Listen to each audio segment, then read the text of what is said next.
भारत की अदालतों में गवाह को कसम क्यों खिलाई जाती है?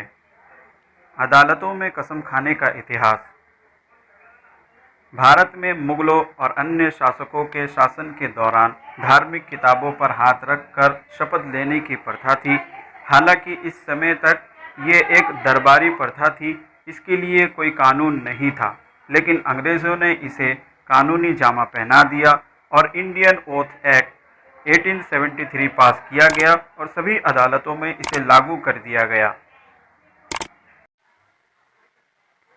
अदालतों में कसम खाने की ये प्रथा स्वतंत्र भारत में 1957 तक कुछ शाही योग की अदालतों जैसे बॉम्बे हाई कोर्ट में नॉन हिंदू और नॉन मुस्लिम के लिए उनकी पवित्र किताब पर हाथ रखकर कसम खाने की प्रथा चालू थी। भारत में किताब पर हाथ रखकर कसम खाने की ये प्रथा 1969 में समाप्त हुई, जब लॉ कमीशन ने अपनी 28वीं रिपोर्ट सौंपी तो देश में भारतीय ओथ अधिनियम 1873 में सुधार का सुझाव दिया गया और इसके स्थान पर ओथ एक्ट 1969 पास किया गया। इस प्रकार पूरे देश में एक सामान्य शपथ कानून लागू कर दिया गया। अब कानून में सभी के लिए इस प्रकार की शपथ है। मैं ईश्वर के नाम पर कसम खाता हूँ, ईमानदारी से पुष्टि करता हूँ कि जो कहूँगा सत्य कहूँगा, सत्य के अलावा कुछ भी नहीं कहूँगा। यहाँ पर यह भी बताना ज़रूरी है कि नए ओथ एक्ट 1969 में यह भी प्रावधान किया गया कि गवाह अगर 12 साल से कम उम्र का है तो उसे किसी भी प्रकार की शपथ लेने की ज़रूरत नहीं है, क्योंकि ऐसा माना जाता है कि बच्चे भगवान का रूप होते हैं। अब सवाल ये पैदा होता है कि गवाह को कसम क्यों खिलाई जाती है? जब तक किसी व्यक्ति ने शपथ नहीं खाई है तब तक वो सच बोलने के लिए बाध्य नहीं है, लेकिन जैसे ही व्यक्ति ने शपथ या कसम खा ली, अब वो सच बोलने के लिए बाध्य है। इसीलिए गवाह कोर्ट में जब जज के सामने कसम खाता है, मैं जो कहूँगा सच कहूँगा और सच के सिवा कुछ नहीं कहूँगा, तो वो कानूनन सच बोलने के लिए बाध्य होता है। अगर अदालत ने उसका झूठ पकड़ लिया तो सज़ा पक्की है।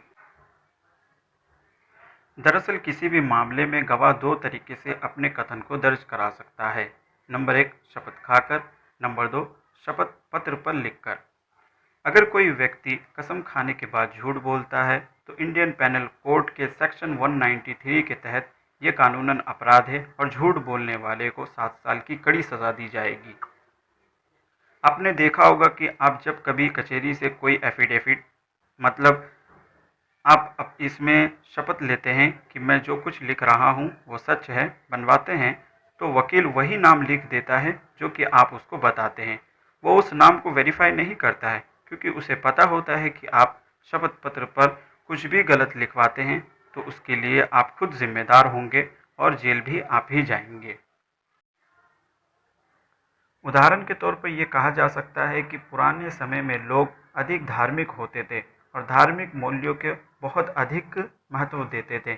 इसलिए राजाओं और अंग्रेज़ों ने भारतीयों की धार्मिक आस्था का उपयोग लोगों से सच उगलवाने में किया, ताकि समाज में अपराध कम से कम हो और अपराधी को पकड़कर दंडित किया जा सके।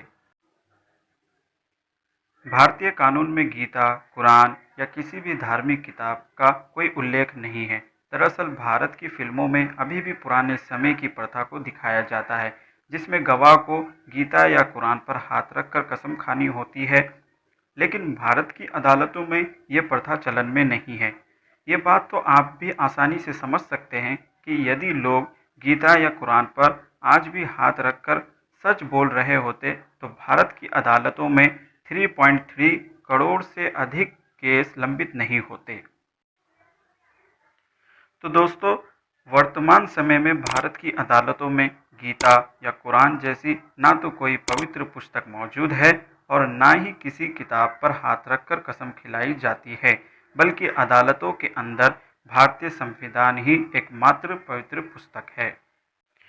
तो दोस्तों, आज के इस ऑडियो लेसन में आपने जाना कि भारतीय अदालतों में कसम क्यों खाई जाती है, गवाह से क्यों कसम खिलाई जाती है और झूठ बोलने पर उसकी क्या सज़ा है। अगर आपको ये ऑडियो लेसन अच्छा लगा, हेल्पफुल लगा, तो लाइक करिए, शेयर करिए और हमारे चैनल को सब्सक्राइब करने के साथ साथ बेल आइकन को भी दबाएं। धन्यवाद।